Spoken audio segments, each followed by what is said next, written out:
and those kinds of things. And hello and welcome. I'm Kriti Mehta and you're watching the World Report on NewsX World. Let's start the bulletin with a look at the top headlines this hour. A photo of US President Donald Trump that had been removed from the cache of Jeffrey Epstein files released by the Department of Justice was restored on Sunday after officials determined none of Epstein's victims were in the image, the department said. Meanwhile, the Trump administration denies cover-up over redacted Epstein files. India and New Zealand signed landmark FTA to deepen economic ties and expanding market access for exporters, pact to significantly reduce tariffs on approximately 95% of New Zealand's exports to India, with over half becoming duty-free immediately.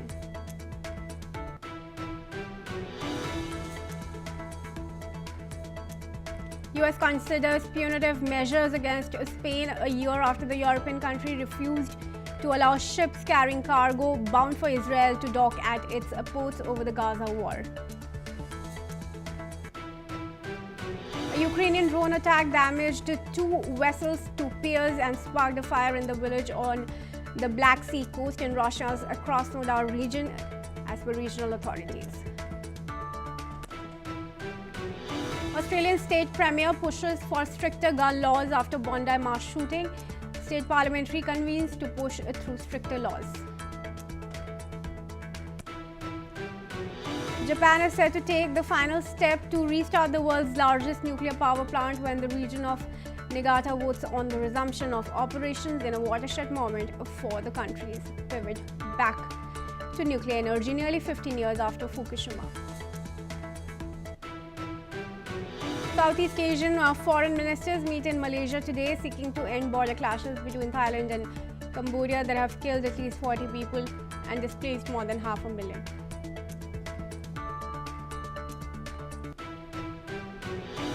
A group of private equity firms led by Permira and Warburg Pincus have clinched a deal to acquire investment and accounting software maker Clearwater Analytics Holdings for about $8.4 billion, including debt.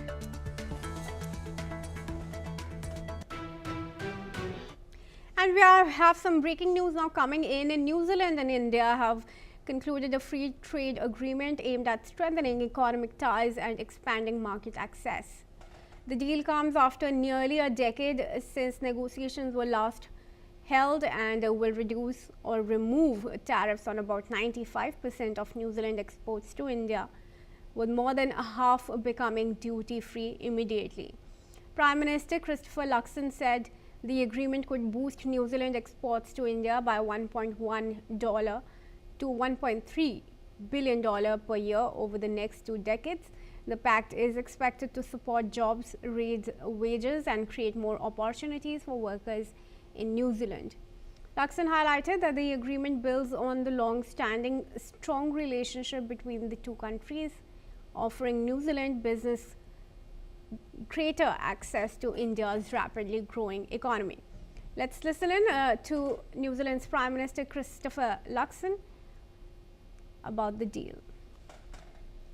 Today is a big day for New Zealand. We have just concluded a free trade agreement with India. Now, this may not sound like a big deal for you, but trust me, it really is. And here's how you'll benefit. This is a landmark trade deal, reducing or removing tariffs on 95% of our exports to India. Of course, that makes it easier for Kiwi businesses to sell more of what we produce to 1.4 billion customers and one of the fastest growing economies in the world. When New Zealand businesses can sell more, they grow, and when they grow, they hire more people, and that creates opportunities right across the country. More jobs and higher wages for Kiwis. Trade already supports 1 in 4 New Zealand jobs, and this deal strengthens that even further because it backs our farmers, our growers, our manufacturers, and our exporters to compete and win on the world stage. And this deal will grow the economy and it will build long-term security for Kiwi families. We said we'd secure a free trade agreement with India in our first term, and we've delivered. National is fixing the basics and building the future. All right, I'm now joined by Jayjeet Bhattacharya. He's an economist and finance expert, and he joins us live from New Delhi. Thank you very much, sir, for joining me in this discussion. How do you see this landmark FTA between India and New Zealand? What can India gain from this FTA? I think the first characteristics is the speed in which this deal has been concluded. From start to finish, it was done within 9 months, which really shows the convergence of interest between New Zealand and India. Hmm. Also, India is the largest country by population in the world, whereas New Zealand is one of the smallest ones in the world, and therefore it's very interesting to see the interest of these two very different kinds of countries coming together Yeah. to have a trade deal. From an Indian perspective, we were exporting about roughly $500 million of goods to New Zealand, and New Zealand was getting about sending about $400 million worth of goods. But interestingly, one of the strengths of New Zealand has been in dairy, Yeah. and India has not been allowing that. And most probably, this deal covers that part. And also on the other Okay. side, this deal covers an export of, or rather, mobility of IT professionals, which was not there earlier. So it's a very significant watershed deal in that sense because it allows a large number of professionals from India to operate in New Zealand, and the other way around. Many things which were not allowed, especially in dairy and agriculture from New Zealand, is now open for export from New Zealand to India. So it's a very interesting deal. Sure, and in fact, a very ecstatic reaction also coming in from Prime Minister Lakson, as you might have just seen, which showed right before we had you on air. He's saying how he's happy about the deal and of the 95% cutback in tariffs. But how is this going to affect the exports, and how can New Zealand particularly expand its exports? If you look at New Zealand, they were largely exporting wood and wood products, a bit of iron and steel, which was actually about $50 million worth of iron and steel, coal, which is really needed in India, and raw wool. Now, the dairy products was really tiny, about Yeah. 5.4 million, and they were these products, which means that processed dairy. What we're going to see is a significant jump in dairy-related exports from New Zealand to India. We'll also see a significant jump in agricultural exports from New Zealand to India. And why is India not concerned about it while we were concerned about the same thing from US? Is because the quantum is not very significant from New Zealand.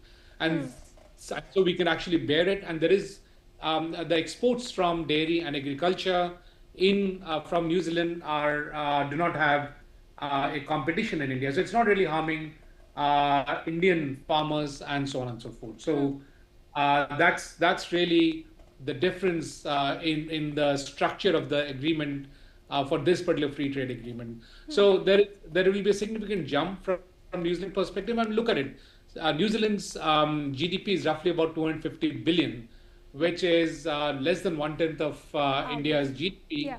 And therefore, it's getting access to a much larger GDP in terms of exports.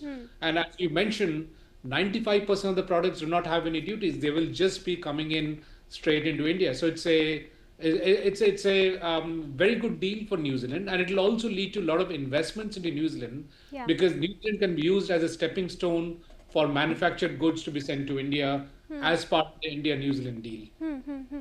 And in fact, a lot of focus in this deal is also on services and mobilities. How can the Indian IT sector gain from it in terms of work opportunities and also investments? So, it's not only IT professionals, it's also students, which has been, which is, the doors has been opened up to Yeah. Indian students. And there are a whole range of professional services, not just IT, but a large number of other professional services for whom the doors has been opened up in New Zealand with increased mobility. So if you compare with US, to give the context, there's been a lot of pushback in terms of H-1B visas, which allow professionals from India to go and work in US. Those issues will be resolved in New Zealand. There will be no hurdles for the appropriately skilled people from India, including what you mentioned as IT, but also financial services, medical services, nursing, and so on and so forth, to be able to move to New Zealand and provide those services. It will also provide pathways to students who are studying in New Zealand to be able to provide their services in New Zealand and therefore gain meaningful employment, thereby supporting the economy of New Zealand. All right. Well, thank you very much, Mr. Bhattacharya, for joining me in this conversation and explaining that to our viewers. With that, viewers, we're now going to move on to news now coming in from the West and the Americas. The U.S. Coast Guard is now actively pursuing an oil tanker near Venezuela in international waters, as per officials, making the second such operation in the last 3 days. The vessel, which is identified as a very large crude carrier, Bella 1, is now under U.S. sanctions and accused of evading restrictions while flying a false flag. President Donald Trump last week announced a blockade of sanctioned Venezuelan oil tankers entering and leaving the country, part of a broader campaign to pressure President Nicolas Maduro. This follows earlier seizures, including the tanker skipper, which was black market operated. Analysts warn that these interceptions could escalate geopolitical risks and impact Venezuela's oil revenue. The U.S. officials say that domestic prices should remain stable. Oil markets responded with modest gains as traders weighed the potential for reduced Venezuelan export volumes. All right. And I'll request Dr. Rajan Kochar to join me in this discussion. He's an international relations and defense expert, joins us from New Delhi. Thank you, Dr. Kochar, for joining me again in this discussion. Dr. Kochar, now the reason that's been cited for these increased, for the increased U.S. aggression in the Caribbean is to prevent the use of this oil trade for funding narcotic smuggling. Do you think that's really the reason, or a change in the regime in Venezuela is Trump's real objective? Thank you, Kriti. A very, very searching question, because in my assessment, I don't think that's the real reason for the anti-narcotics, because these kind of measures which the United States is incorporating actually are do not have a legal sanction, because you are transgressing the exclusive economic zone of a country, and you are apprehending its revenue model. As a matter of fact, the supply chain, the entire supply chain is at risk today, and these are coercive measures, largely to bring in a kind of political unrest within the country, is fueling the opposition parties to raise aspersions on the president of Venezuela right now. And so far, Maduro has been holding his ground, because he is not so far succumbing to US pressure. A larger issue is also that growing Chinese influence in Venezuela, because that is, I think, the prime reason why the United States wants to put a hold on this regime, because ultimately, I think there was even a talk in the United States of taking a military action against Venezuela. Yeah. So right now, I think that is on hold. Yeah. That is on hold, but I think this situation is slowly escalating, because this is the third oil tanker which has been intercepted by the US maritime forces. Is it And intercepted this already, or is will, it still being pursued? Just wanted a clarification on that. you see, according to my information, it has been intercepted. All right. And Yes. this third this thing has been intercepted, Yeah. and uh, and it was being pursued earlier, and I think most probably it's a question of time. If it has not been intercepted, it will get intercepted, because two have already been intercepted in a similar manner. So I think what I am fearing is that these kind of coercive measures do not give a good image to the United States, because on one hand, if I compare the situation in the South China Sea, And if I see what China is doing in the South China Sea against the UNCLOS and all other sea maritime laws or conventions, the United States is also resorting to the same kind of coercive measures against Venezuela. So, when on one hand the United States is severely critical of the way China operates in the South China Sea, I see a similar pattern which the United States is doing here, and I don't think that augurs well for the image of the United States, and especially the Trump administration is facing a lot of flack now because he has disturbed the relations with the Mexico, with Canada. All his neighbors are in a state of flux. So possibly we are looking for a much harsher measures now from the United States because Maduro is holding his ground. So let's see how far he can do it.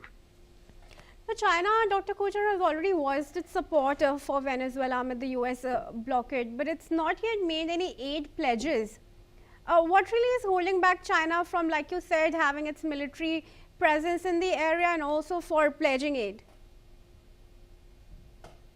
See, China is playing a very, very cautious game here because China doesn't want to get into a direct confrontation with the United States because it will have its own repercussion in the South China Sea also. Because if you see the way the things are happening in the Indo-Pacific, and the AUKUS is also a strong alliance there in the Indo-Pacific, and the way things are developing in the Philippines and Japan, these are conflict zones in the South China Sea and the East China Sea. So I visualize that China right now does not want to get into a direct confrontation with the United States. It's biding its time. Things have not reached to a stage where possibly China may like to intervene. All right, sure. In fact, that's also clear, I believe, from the US security strategy that was released. Doesn't really show China as the #1 enemy of the United States anymore.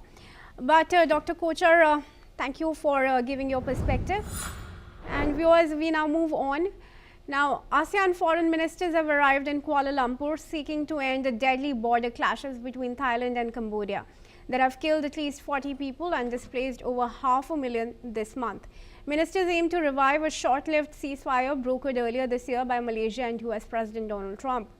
Bangkok and Phnom Penh each blame the other for breaking previous peace deals, with fighting reported across disputed areas along the 817-kilometer border. Malaysian Prime Minister Anwar Ibrahim said he is cautiously optimistic, stressing the need for dialogue, mutual respect and a fair resolution.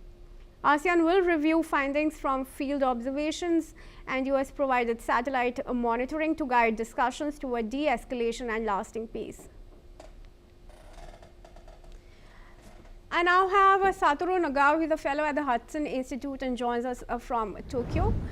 Thank you, Mr. Nagao, for joining me in this discussion. Mr. Nagao, now very crucial talks on the border conflict today and ASEAN likely participating. What role do you see ASEAN taking and how equipped is it to take any action for the conflicting nations to arrive at a consensus over the border question? Indeed, ASEAN faces a crisis because Thai and Cambodia both are the member of the countries. And along with Myanmar, the three countries fight each other. In this case, Myanmar, the civil war, but Cambodia and Thailand is another war. And so ASEAN is divided, the people can see, and that is not a good message for ASEAN. So ASEAN should integrate their effort against any other. So that's why ASEAN is valuable, but divided ASEAN is not valuable. So that's why this is a crisis. But what ASEAN can do is very limited indeed, because they try to persuade the two countries, but anyway, there is no power. For example, the punishment, they cannot do that, or the benefit they cannot provide. So that's why as a diplomatic card, ASEAN do not have any card to persuade these two countries. That is reality.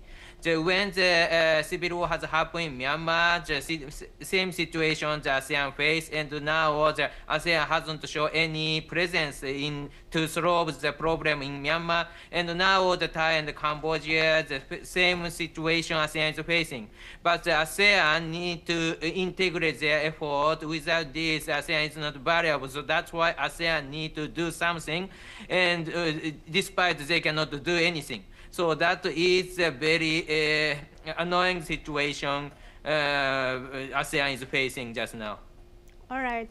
Well, absolutely. Do stay on with me, Mr. Nagawa, as we move ahead to some more news now coming in from Japan. In fact, viewers, a key decision is being taken in Japan today as a regional assembly in Niigata is voting on restarting the Kashiwazaki-Kariwa nuclear power plant, the largest in the world, nearly 15 years after the Fukushima disaster. If approved, the Tokyo Electric Power Company is expected to restart unit number 6, marking its first reactor restart since 2011. The plant was shut down along with 53 other reactors after the earthquake and tsunami triggered the Fukushima nuclear crisis. Japan has since restarted 14 reactors as it seeks to reduce heavy reliance on imported fossil fuels and strengthen energy security. The move is being met with resistance as around 300 protesters have gathered outside the prefectural assembly. While surveys show a majority of residents remain uneasy about safety and the oversight of Tokyo Electric Power Company, despite repeated assurances and a pledged long-term financial support plan. And I request Mr. Nagao, to join us back in the discussion here. Mr. Nagao, beg your pardon. But there's a lot of resistance that's also coming in from the residents around the area over the restarting of this nuclear power plant. Take us through some of the concerns that are being raised and how Japan plans to address them.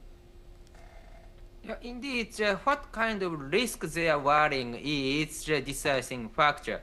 Risk of the accident caused by the earthquake or tsunami just after the 2011 earthquake, people are worrying, and this risk is overemphasized by media or other activists. So that's why people are worrying this situation. But now there is another risk. Another risk is the shortage of the energy and or the CO2 related matter in the environment issue. So there are another risk.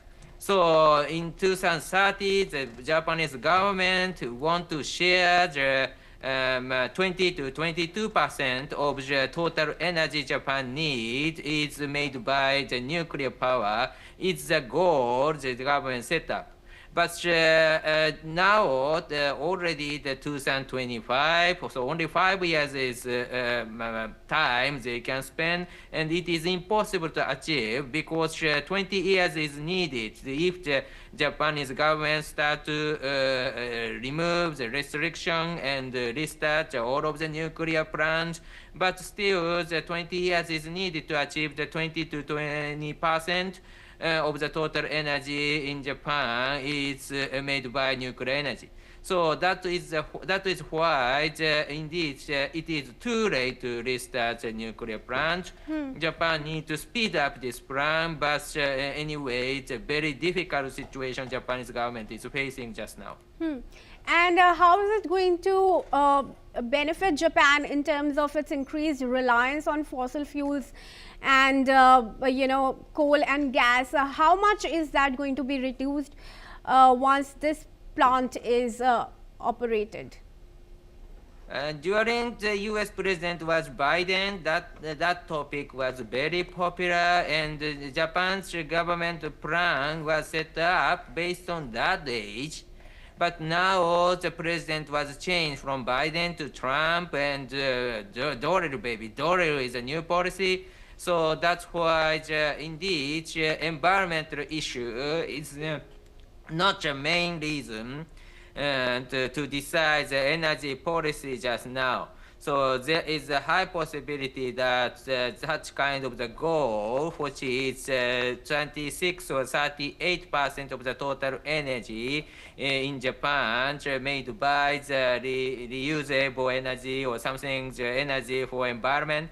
But so that is very difficult to achieve, but not only is it very difficult to achieve, indeed as a governmental policy, they do not want to seek. So that's why in the near future, reducing the spending the fossil fuel is of course one of the long-term policy, but at the same time, the pace to reduce spending the fossil fuel will be recalculated under the new pricing. So that's why, simply said, Japan will not release so much because Japan has already committed to reducing to use fossil energy. So machine has already improved. So from now, indeed, there is a few space to improve. So that's why this policy itself is indeed very difficult to achieve the goal. So that's why Japan will not seek so much, I believe. There are also concerns raised about TEPCO operating this plant. Take us through some of those also for our international viewers, please. Yeah, this is very difficult because recently, for example, many people use the internet and the data center is very important. And new energy is needed. So, for example, recently the national security is matter and the security or military situation is deteriorating. In this case, new weapons, drone or lasers, which demand huge stable energy. Production of the semiconductor demand huge stable energy. In this case, current energy for the energy to contribute to environment issue is not useful because unstable. Natural energy is not stable. So that's why the current nuclear power or the fossil fuel related firepower, these are very effective but not energy to deal with environmental issue. So that's why indeed current trend is a little bit different. Different is how different is simply said traditional energy source, which is fossil fuel energy or nuclear power, is more attractive for the government. Because view from the national security, they need this stable energy. That is the current situation. All right. For now, thank you very much, Mr. Nagao, for joining us in this discussion. And with that, viewers, we now move on to some news coming in from San Francisco, where Energy Management Department and its main utility firm, Pacific Gas and Electric Company, have said that the power was restored for about 110,000 customers after a sizable part of the city was hit by an outage. The blackout had affected about 130,000 residents in the California city of around 800,000 people. The utility has also said that crews have restored around 21,000 who remain without electric service, as there were no injuries to workers or members of the public. The energy provider expects to restore all remaining impacted customers as soon as possible. Now moving on, viewers, tension is rising in Yemen as supporters of the Southern Transitional Council have rallied in Aden following the group's claim of full control over the eastern provinces of Hadramaut and Mahara. The move comes nearly 3 weeks after a military advance by the STC, with its grip over the former state of South Yemen being reinforced. Despite calls from local authorities and international actors, the STC's forces are being maintained, with officials presenting the deployment as a stabilizing measure, while human rights monitors report hundreds of arbitrary detentions and enforced disappearances. The standoff is intensifying political tension, complicating peace efforts, and raising concerns over Yemen's already severe humanitarian crisis. Let's listen in. نحن هنا أيضا في الاعتصام من أجل مطالبتنا بإعلان دولة الجنوب العربي، وهذا حق من حقوقنا. دولة الجنوب العربي التي تم احتلالها في صيف 94. أعتقد أننا نحن الآن هنا متواجدون لنعلن أننا جاهزون لإدارة بلدنا، لإدارة مواردنا.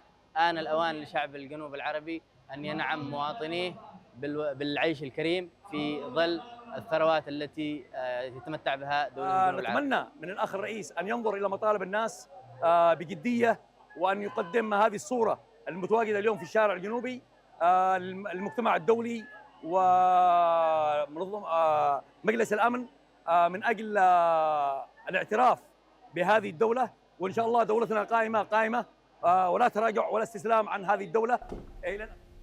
That's all we have time for. Do keep watching NewsX World for more news and updates from around the world.